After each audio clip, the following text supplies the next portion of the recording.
Bharat football দলের coach হতে চান সাবেক বার্সা কোচ জাভি হার্নান্দেজ। এমন একটি ঘটনা ভালোভাবেই রটে যায় শুক্রবার। ভারতীয় গণমাধ্যমের বরাতে এটি রীতিমতো ভাইরাল হয়ে যায়। শুধু তাই নয়, জাভির পর এবার জানা গেল পেপ গার্দিওলাও নাকি আবেদন করেছে ভারত জাতীয় ফুটবল দলের কোচ হতে। এ নিয়ে সোশ্যাল মিডিয়ায় বেশ আলোচনা হচ্ছে। মূলত এর পিছনে কি রয়েছে চলুন জেনে নিই। গত বছর জুনে ভারতের আগের কোচ ইগর স্টিমাচকে বরখাস্ত করে AIFF। এরপর স্প্যানিশ কোচ মানালো মার্কেসকে নিয়োগ দেওয়া হয়। তবে এই মাসের শুরুতেই তিনি সরে গিয়ে আবার ISL এর ক্লাব FC গোয়ার দায়িত্ব নিয়েছেন।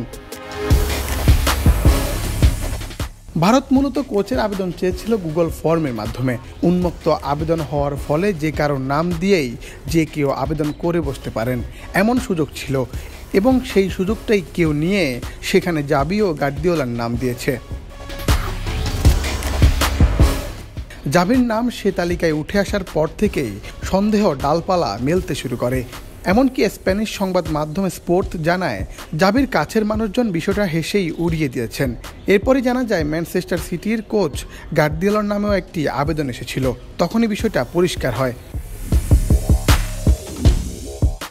AIFF এক বিবৃতিতে বলেছে, স্পেনের কোচ পেপ গার্দিওলা ও জাভি হার্নান্দেজের পক্ষ থেকে পাঠানো আবেদনপত্র ইমেলে পাওয়া গিয়েছিল।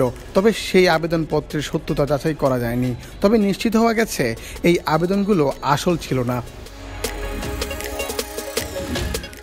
ভারতের কোচ হতে আগ্রহী ব্যক্তিদের মধ্য থেকে মোট 170টি আবেদন পাওয়া গেছে। যাচাই বাছাই শেষে 3 জনের সংক্ষিপ্ত তালিকা তৈরি করা হয়েছে বলে জানানো হয়েছে। ভারত দলের কোচ নিয়ে যে আলোড়ন সৃষ্টি হলো তা নিয়ে বেশ মজাই পেয়েছেন পেপ গার্দিওলা ও জাভি হার্নান্দেজ। এর আগেও এমন ফেক মেল থেকে বিভিন্ন সময় তারকা ফুটবলারদের নামে ভুয়া নিউজ ছড়ানো হতো। অনেকে আবার তা যাচাই বাছাই না করে তা ছড়াতো। এতে ফুটবল ভক্তদের কাছে ভুল মেসেজ যেত। এবার যেমন জাভি ও গার্দিওলাকে নিয়ে মজা নিয়ে নিল সবাই। মুন্না চন্দ্র দাস, বাংলাদেশ প্রতিদিন।